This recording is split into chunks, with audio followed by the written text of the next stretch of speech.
How's it going, YouTube? I hope you guys are doing well. This is Seth here, your local real estate agent here in San Antonio, Texas. And today, what we're going to be talking about is putting in an offer on a home and the ways that you will be able to negotiate to get you the best deal possible. So stick around and hopefully you learn something. So the first thing to make note on is that when you are putting in an offer on a home, it is going to be done through the 1-to-4 residential contract. That contract, once we go through the negotiations, will be signed, and then your offer will be either accepted, rejected, or they're going to negotiate. So let's go ahead and start through this. The first part of this is going to be paragraph 1 is the parties involved. That's going to be your information and the seller information. Paragraph 2 is going to be the property of interest. So when we find you a home, we've done our searches, and you're ready to put in an offer, that's what's going to go into paragraph 2. And that brings us to paragraph 3. And this is our first chance to change something in terms of negotiation. So 3A is going to be your cash.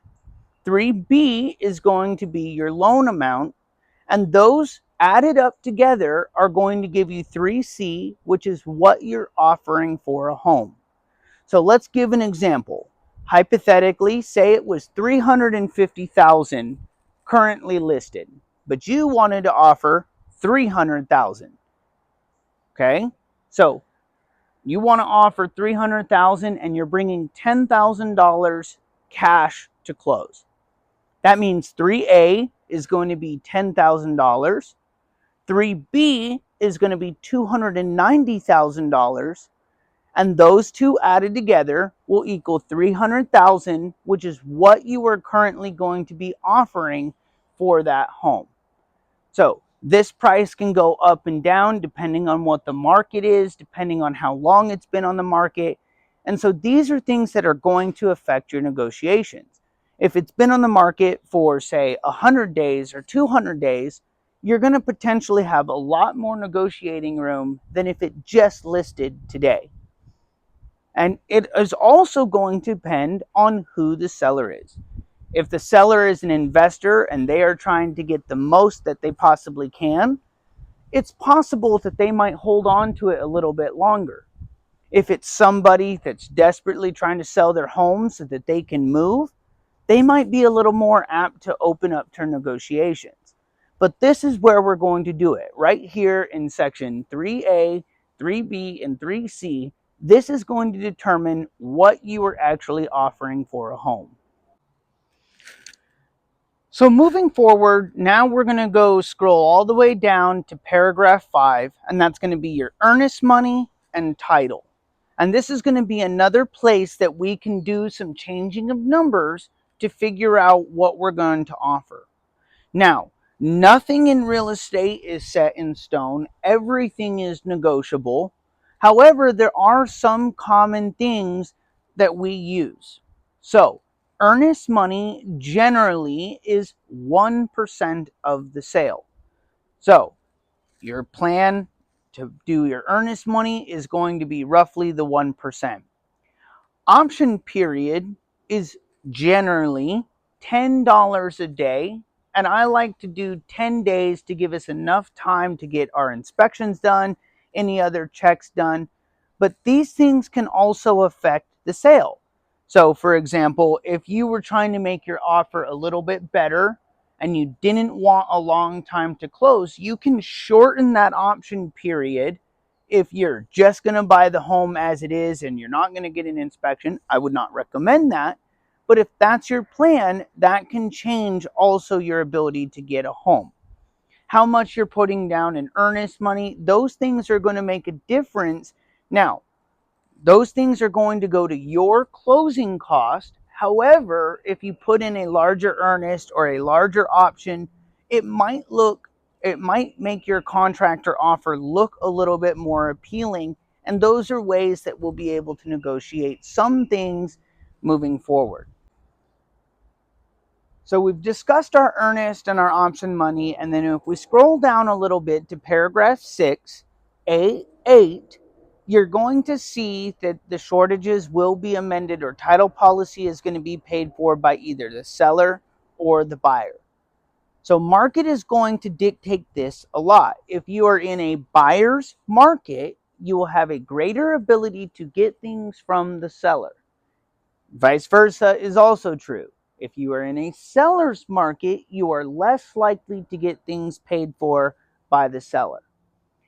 Title policy is going to be something that is going to have to be paid by someone in the transaction. If we're putting in an offer, depending on what the offer is, me as your agent, I'm going to recommend at this point in time in the market that we have the seller pay for the title policy. But it is also, once again, dependent on the offer that we are putting in. If you're trying to make your offer a little bit better to the seller, maybe the buyer will pay for the title policy. If you're trying to get everything that you possibly can, then we have the seller pay for the title policy. So this brings up, as we continue to scroll down, we're going to get to paragraph 7. And paragraph 7 is stating property condition. And you'll notice that it will say property as is. In that case, you are purchasing the property as it is. Now, down the transaction, we're still going to have the opportunity for seller repairs. However, it's not conditioned.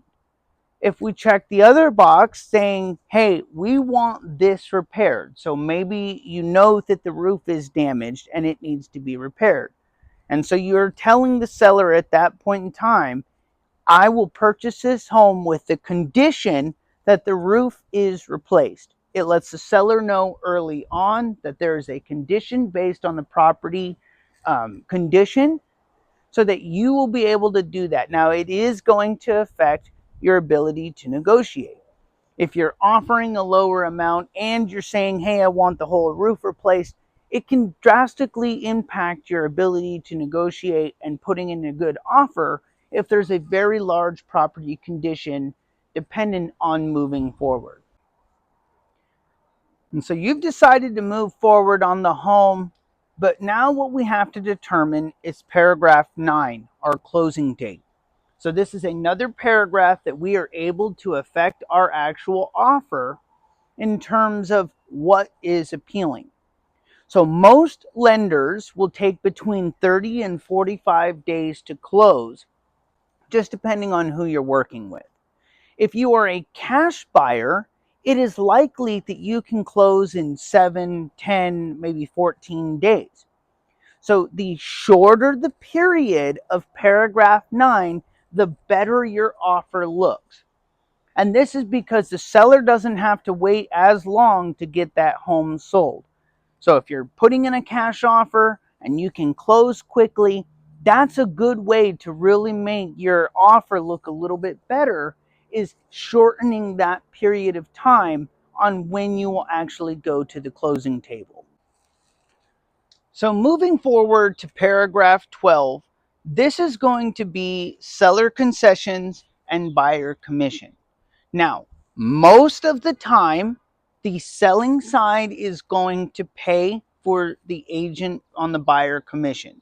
Okay, that's not all the time. It is negotiable, but we'll also see the ability for seller concessions. And seller concessions are going to be your closing cost.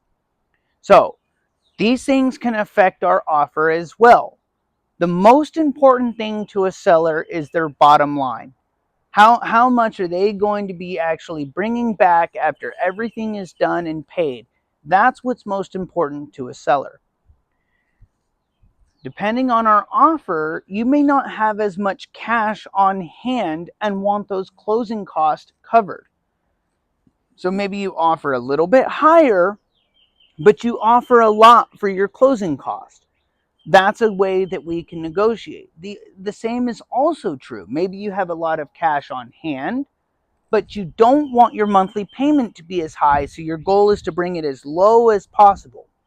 In that case, maybe you don't ask for a lot of closing costs and we negotiate that price down.